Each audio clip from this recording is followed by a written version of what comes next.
C'est une série sur les millénials et la série s'intitule Come Hell or High Water, ce qui veut dire quoi qu'il en soit, on s'en sort. Et je voulais sublimer tout ce qu'on dit sur les millénials. Je voulais parler de toutes les émotions, toute la gamme d'émotions qui pouvaient être en train de vivre en ce moment.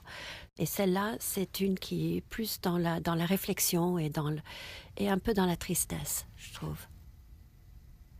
Je vois une femme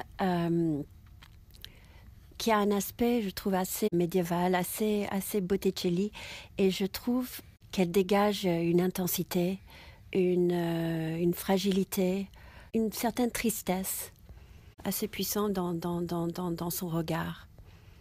C'est comme une Pietà de cette période-là. Comme vous imaginez, la larme, elle vient de l'eau. Ce n'est pas une vraie larme, mais c'était ça la magie aussi du moment. Ça s'est produit comme ça. Elle a dégagé ce regard avec cette larme d'une manière complètement naturelle et organique.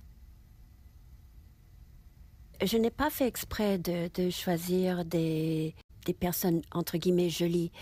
J'ai envie de dire que c'est l'eau et la lumière qui les a sublimées aussi.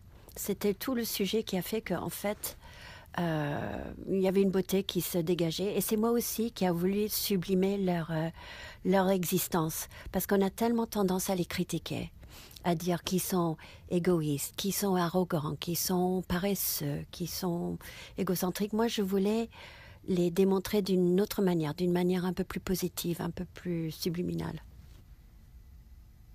En fait, je pense que la photo, elle est très réelle parce qu'il y a un détail. Il y a un détail de piqué, il y a un détail de profondeur, un détail dans le regard, dans l'émotion. Et après, ce qui rend l'image étonnante, je pense à mon avis, est qu'on se demande où sont ces jeunes. Est-ce qu'ils sont dans un lac? Est-ce qu'ils sont dans un océan? Est-ce qu'ils sont dans une piscine? Où ils sont? Où ils sont? Ils sont paumés au milieu de la nature, mais on n'arrive pas à situer. On est dans le rêve. Et je pense que c'est ça qui rend le sujet fantastique et limite un tout petit peu dérangeant par moment.